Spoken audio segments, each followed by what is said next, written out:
Revan, pria perantau yang sudah lama meninggalkan kampung halaman, menerima pesan tanpa nama. Pulanglah. Hajatan besar akan segera dimulai. Keluargamu menunggumu. Hajatan? Untuk siapa? Mengapa semua warga desa tersenyum kaku, seolah sedang merayakan sesuatu yang bukan untuk dunia manusia? Mengapa adiknya, Sulis, berjalan seperti terhipnotis menuju hutan di bawah langit gelap? Dan siapa sebenarnya mempelai yang duduk di pelaminan itu, di antara janur layu dan bunga yang menghitam? Darah, janji, pengorbanan.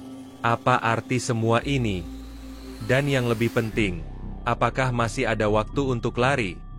Saksikan cerita horor penuh misteri ini, di mana setiap langkah kelam akan selalu meminta balasan.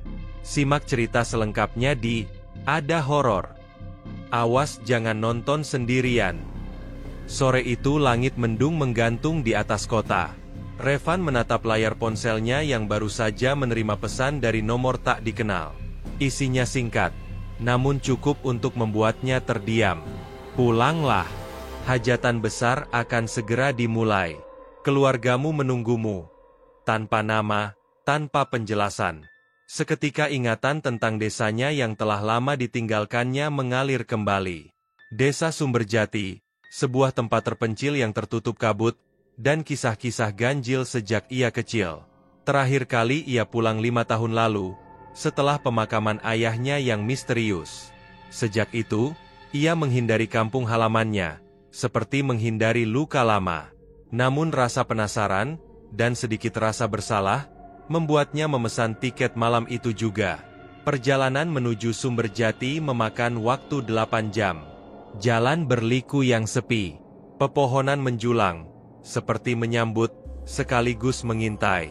Saat mobil travel menurunkannya di gerbang desa, suasana langsung berubah.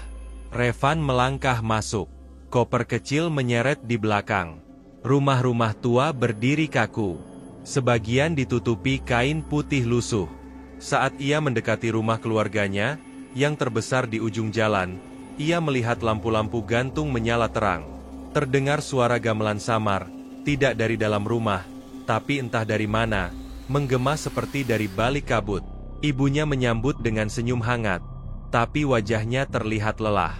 Di balik senyum itu, mata sang ibu menyiratkan sesuatu yang tidak biasa. Seolah ada ketakutan yang sedang disembunyikan. Sudah lama kamu tak pulang, ucapnya pelan. Kita semua senang kamu datang. Hajatan ini penting. Revan mengangguk, tapi matanya menatap bingung ke arah lorong rumah, yang dipenuhi bunga melati dan janur kuning. Di meja tamu, sebuah undangan tergeletak. Ia memungutnya. Warna kertasnya kekuningan, seperti daun tua, dengan aksara asing yang tidak ia mengerti. Tapi di bawahnya, satu kalimat tertulis jelas, untuk pernikahan yang melintasi 2 dunia. Malam turun cepat di Sumberjati. Revan duduk di beranda rumah, memandangi para warga yang sibuk menyiapkan hajatan. Tapi yang membuat bulu kuduknya berdiri, bukan kesibukan mereka, melainkan wajah-wajah itu. Semua tersenyum, namun senyumnya kaku. Seorang pria tua dengan sorban kusam, tiba-tiba mendekatinya. Langkahnya ringan, hampir tak bersuara. Kau Revan anaknya Larasati? Tanyanya serak. Ia hanya mengulurkan tangan, memberikan Revan sebungkus kain merah kecil. Kalau kau ingin selamat, jangan keluar rumah malam ini, dan jangan sekali-kali menoleh, kalau kau dengar suara memanggil dari arah hutan. Sebelum Revan sempat bertanya, pria itu sudah menghilang di kegelapan, seakan ditelan kabut. Pukul 11 malam, Revan tak bisa tidur. Suara gamelan semakin keras. Kini jelas berasal dari hutan di belakang rumah. Suaranya merdu, tapi ada sesuatu yang mengusik. Nada-nada yang tidak sepenuhnya manusiawi. Tak lama ia mendengar suara langkah menyusuri lorong rumah. Revan mengintip dari balik pintu kamarnya. Ia melihat adiknya Sulis, berjalan pelan dengan gaun kebaya berwarna putih. Wajahnya pucat. Matanya kosong seperti orang kesurupan. Di tangannya tergenggam bunga melati layu. Revan memanggil pelan. Gadis itu berhenti. Kemudian dari luar jendela, terdengar suara berat dan dalam, memanggil. Bukan namanya, tapi, mempelai, waktunya sudah tiba. Sulis melangkah lagi, menuju pintu belakang yang langsung menghadap hutan. Tanpa pikir panjang, Revan mengikuti, menembus kabut dan aroma dupa yang menusuk. Dan di sanalah ia melihatnya. Di tengah gelap, di antara pepohonan, puluhan sosok berdiri diam tinggi, berbalut kain putih kotor, dengan wajah tertutup rambut. Di tengah mereka, sebuah pelaminan berdiri, dihias janur yang layu, dan bunga yang menghitam. Dan di atas singgasananya, duduk mempelai dari alam lain, tersenyum menatap Revan. Revan berdiri membeku. Jantungnya berdegup cepat, tapi tubuhnya terasa berat, seolah udara di sekitarnya mengeras.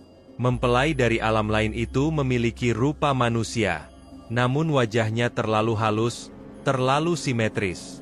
Matanya hitam legam, tak memiliki bola mata. Sulis berdiri di hadapannya, seperti pengantin yang siap dinikahkan. Tapi Revan tahu, adiknya tak sadar, ia hanya boneka dalam upacara ini. Tiba-tiba seorang lelaki tua, dengan tongkat dari akar pohon muncul di samping pelaminan.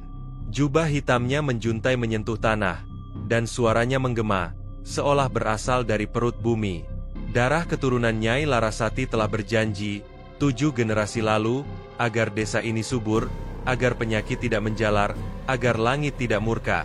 Maka setiap keturunan ke-7, harus dipersatukan dengan penjaga hutan. Revan menggeleng berteriak, "Itu gila! Sulis masih anak-anak. Kami tidak pernah setuju dengan ini." Orang tua itu menatap Revan lama, lalu tersenyum getir. "Itu karena kau tumbuh di kota. Tapi leluhurmu menanam janji dengan darah, dan darah tidak bisa diingkari." Sekeliling mereka, sosok-sosok tinggi mulai bergerak pelan, tidak mendekat, tapi mengelilingi, seperti pagar tak kasat mata. Revan meraih tangan Sulis, mencoba menariknya pergi. Namun seketika, suara gamelan berhenti, dan dalam hening yang menyesakan itu, sang mempelai bangkit dari singgasananya.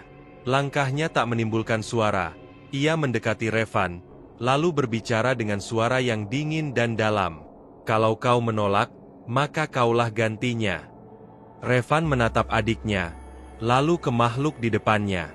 Pilihan itu menggantung di antara hidup, mati, dan kekal dalam dunia yang tak ia pahami. Tapi sebelum ia bisa menjawab, seseorang menarik lengannya dari belakang. Ia terbangun kembali di kamarnya. Keringat dingin membasahi tubuhnya, tapi tangan Sulis masih menggenggam bunga melati yang layu. Dan dari luar, jendela kabut mulai menyelimuti rumah kembali. Pagi harinya, Revan terbangun dengan kepala berat. Tapi yang membuatnya tercekat adalah kenyataan bahwa bunga melati layu di tangan Sulis malam tadi masih ada tergeletak di meja kamarnya. Itu bukan mimpi. Ia bergegas mencari ibunya, yang sedang duduk di dapur, menumbuk rempah dengan wajah kosong. "Aku lihat Sulis semalam, dia jalan sendiri ke hutan. Ada upacara aneh, orang-orang tinggi." Nyai Larasati menghentikan gerakannya. Tangan yang tadinya menumbuk rempah, kini menggenggam lesung dengan gemetar. "Aku harap kamu tidak melihatnya, tapi ternyata sudah waktunya." Sang ibu menatapnya lelah, seperti menyimpan rahasia terlalu lama. "Leluhur kita dulu bukan orang biasa. Mereka membuat perjanjian agar desa ini tetap hidup. Tapi harga yang dibayar sangat berat. Setiap 7 generasi, harus ada anak yang diberikan menikah dengan penjaga hutan. Sekarang giliran Sulis." Revan menggeleng tak percaya. Kenapa gak pernah ada yang cerita tentang ini? Karena semua yang pernah tahu akhirnya memilih diam. Hening menyelimuti ruangan di luar. Suara persiapan hajatan makin ramai. Tapi kini Revan tahu, hajatan itu bukan perayaan biasa. Itu adalah ritual kuno, untuk menyerahkan saudaranya. Ia bangkit, tekad membara. "Aku gak akan biarin Sulis diambil. Akan ku cari jalan, akan ku ungkap semua." Sebelum ibunya sempat menahannya, Revan sudah berlari keluar rumah, menuju tempat yang bisa memberinya jawaban. Kuburan tua di pinggir hutan. Tempat leluhurnya dikuburkan. Tempat yang sudah lama dianggap terlarang. Dan di sana, ia melihat sebuah nisan berbeda, lebih tua, penuh ukiran aneh, dan di bawahnya tanah seperti baru saja digali. Di atas pusara itu tertancap sebatang undangan berwarna kuning, persis seperti yang dilihatnya kemarin. Revan meraihnya, tapi saat jari-jarinya menyentuh undangan itu, bumi di bawahnya bergetar pelan, dari sela tanah basah. Suara lirih terdengar, "Kau telah membuka pintu yang seharusnya tetap tertutup." Tanah di depan Revan berguncang, seperti bernafas.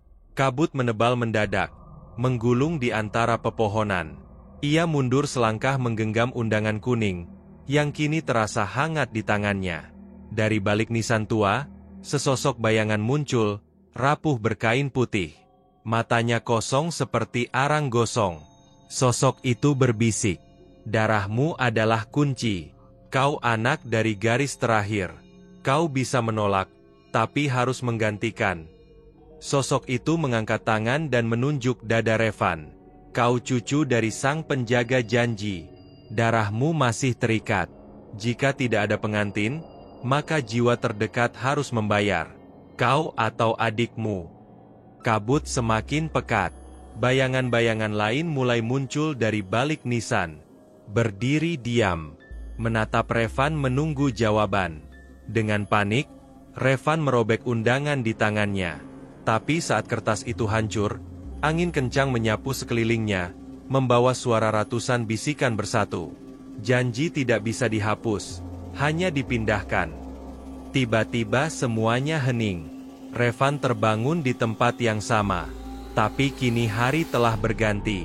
Langit kelabu. Tak ada nisan di depannya. Tak ada kabut. Hanya dirinya sendiri. Dan setangkai bunga melati putih, yang tergeletak di tanah. Segar dan harum. Ketika ia kembali ke rumah, suasana hajatan tampak jauh lebih meriah dari sebelumnya. Tapi kini Revan memperhatikan sesuatu yang ganjil. Seluruh tamu mengenakan pakaian tradisional yang sudah usang. Bahkan ada yang bercak tanah, dan basah seperti baru keluar dari liang kubur. Di tengah keramaian itu, Sulis duduk tenang di pelaminan, tersenyum dengan mata hitam legam, seperti milik makhluk dari hutan. Revan terhuyung, napasnya sesak. Ia menatap pelaminan itu tak percaya. Sulis memang duduk di sana, mengenakan kebaya putih dengan hiasan melati di rambut. Tapi itu bukan adiknya. Wajahnya memang sama, tapi ekspresinya kosong dan dingin, seperti sedang dipinjam oleh sesuatu yang bukan manusia. Para tamu tetap tertawa, menari, bahkan saling bersalaman, seolah tak ada yang aneh. Tapi kulit mereka pucat seperti lilin. Beberapa menghitam di sudut-sudut kuku dan telinga. Musik gamelan berdentum pelan. Revan berjalan mendekat ke pelaminan. Setiap langkah terasa berat, seperti melangkah dalam mimpi buruk yang kental. Saat ia hampir mencapai Sulis, sosok ibu muncul menghalangi. "Jangan dekat-dekat, Revan." Bisiknya lirih tapi tegas. "Dia bukan Sulis lagi. Tapi kita bisa selamatin dia. Masih ada waktu." Nyai Larasati menggeleng. Waktu itu sudah lewat. Sejak malam pertama undangan muncul. Kita cuma bisa menyelesaikan hajatan ini, atau semuanya akan binasa. Tiba-tiba suara dalam, menggetarkan udara. Atau kau yang menggantikannya. Revan sang mempelai, dari alam lain, kembali muncul, tak dari hutan tapi dari dalam rumah. Seolah selama ini ia sudah berada di sana. Wajahnya tak berubah. Namun kali ini tubuhnya lebih jelas, tinggi, berbalut jubah berlapis akar dan ranting. Wajahnya dihiasi senyum yang begitu tenang, tapi menyimpan maut. "Garis darahmu lebih kuat, ikatannya lebih murni. Kami terima, jika kau yang menjadi pengantin." Sekeliling Revan berputar, Sulis menatapnya kosong dari pelaminan. Undangan di tangannya yang seharusnya telah hancur, muncul kembali, utuh, di atas pangkuannya, dan semua mata manusia dan bukan manusia tertumpu pada Revan. Di tengah gamelan yang mulai mengeras nadanya, Revan harus memutuskan menyerahkan adiknya, atau menggantikan tempatnya sebagai pengantin makhluk gaib. Revan berdiri kaku, peluh dingin membasahi tubuhnya. Matanya menatap adiknya yang duduk kaku di pelaminan, diapit oleh dua sosok tinggi berjubah akar. Di sekeliling mereka, tamu kini berdiri mematung, membentuk lingkaran seperti saksi tak bernyawa dari dunia lain. Makhluk mempelai itu melangkah perlahan. Kain jubahnya menggesek lantai, mengeluarkan suara seperti dedaunan kering. Ia berhenti di depan Revan, dan mengulurkan tangan dengan jari-jari terlalu banyak. Katakan, ya, dan kami akan melepas adikmu, tapi kau tidak akan kembali. Revan menatap tangan itu, lalu ke arah Sulis. Sekilas adiknya tampak meneteskan air mata, atau mungkin hanya ilusi, tapi cukup untuk menggetarkan hatinya. Dengan suara gemetar, Revan berkata, Aku akan, tunggu. Suara baru memotong, dari balik kerumunan. Pria tua bersorban kusam, yang sempat memperingatkannya malam pertama, muncul kembali membawa sebuah keris kecil, terbungkus kain hitam. Masih ada jalan lain, katanya pelan, tapi tidak banyak yang berani melakukannya. Semua mata kini berpaling padanya, termasuk makhluk gaib itu. Jika kau benar-benar dari garis darah penjaga janji, lanjut si tua, kau bisa membatalkan perjanjian dengan satu cara, menebusnya lewat darah sendiri, bukan sebagai pengantin. Darahmu akan menutup kembali gerbang yang dibuka oleh leluhurmu. Tapi harga yang dibayar, separuh jiwamu akan terkurung, bersama makhluk-makhluk ini. Revan menggenggam keris yang diberikan, dan merasakan denyut aneh mengalir dari logamnya. Seolah benda itu hidup. Ia tahu, ia tak bisa mempercayai siapapun di tempat ini, baik manusia, maupun yang menyerupai manusia. Tapi satu hal pasti, ia tak akan membiarkan Sulis menjadi milik makhluk itu. Maka ia pun melangkah maju, berdiri di tengah lingkaran ritual di depan para tamu kematian, di bawah langit yang kini menghitam total. Revan mengangkat keris tinggi-tinggi, dan menusukkannya ke dadanya sendiri. Dan pintu di antara dua dunia terbuka lebar untuk terakhir kalinya. Saat ujung keris menembus dada Revan, bukan darah yang mengalir pertama kali, melainkan kabut, pekat, dingin, dan menggulung keluar dari lukanya. Revan terjatuh berlutut, tapi dunia di sekitarnya tidak lenyap, justru berubah. Langit mengoyak, pelaminan runtuh, musik gamelan berhenti dengan dentuman keras, seperti genting pecah. Para tamu yang tadi berdiri diam, kini mulai berteriak, bukan manusiawi, tapi suara parau yang menusuk kepala. Tubuh-tubuh mereka mencairkan bentuk kembali menjadi rupa asli mereka. Sosok-sosok arwah penasaran, jiwa-jiwa yang pernah dikorbankan dalam hajatan-hajatan sebelumnya. Di tengah kekacauan itu, Sulis jatuh pingsan, meluncur dari pelaminan. Sang ibu berlari memeluknya, menangis histeris. Kau menepati sumpah Revan, kau menyelamatkannya. Namun Revan tidak menjawab. Matanya putih, tubuhnya terseret perlahan ke tengah lingkaran. Sang mempelai kini menunjukkan bentuk sejatinya. Makhluk tanpa wajah, bermahkota tanduk, dan berjubah kabut, berdiri tegak di hadapan Revan yang tak berdaya. Kau membuka gerbang, maka kau tinggal bersamaku. Tapi suara lain, suara tua dari balik kerumunan roh berteriak. Penyegelan belum sempurna, sampai darah menyentuh tanah leluhur. Si tua bersorban melempar segenggam tanah dari kuburan tua ke luka Revan. Seketika tanah itu menyala merah, membentuk simbol-simbol kuno, yang berputar di sekeliling tubuh Revan. Sang makhluk memekik, jeritan tanpa suara, membuat langit berguncang. Sosok-sosok lain meronta lenyap satu persatu, diserap kepusaran kabut yang muncul di langit. Dan Revan, tubuhnya melayang perlahan, terbakar oleh cahaya dari dalam dirinya. Wajahnya tenang, matanya masih terbuka, tapi separuh jiwanya, bayangannya sendiri, tertahan di ambang kabut, terikat dalam dunia, antara dunia. Ia menjadi segel hidup, penjaga gerbang. Saat semua reda, pagi menjelang, langit kembali biru.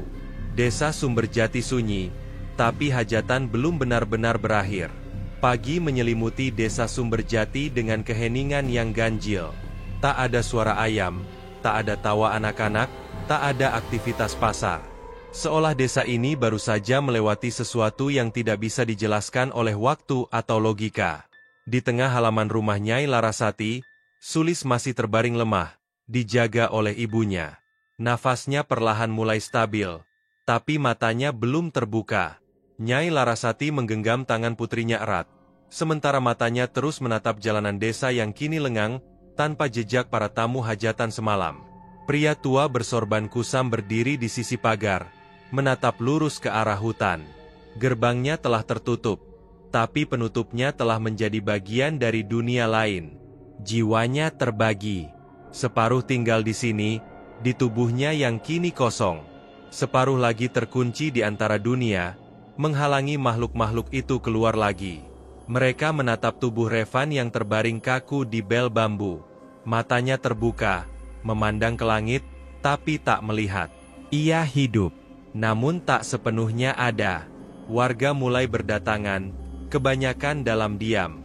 Mereka seolah tahu, sesuatu telah selesai. Seseorang menunjuk ke sudut pelaminan yang runtuh. Di sana, sebuah kota kayu kecil tergeletak, dikelilingi bekas dupa yang belum padam. Di dalamnya ada selembar kertas tua, ditulis dengan aksara Jawa kuno. Pria tua itu membacanya pelan. Gerbang dibuka oleh darah, dijaga oleh darah. Tumbal bukan akhir, hanya jembatan.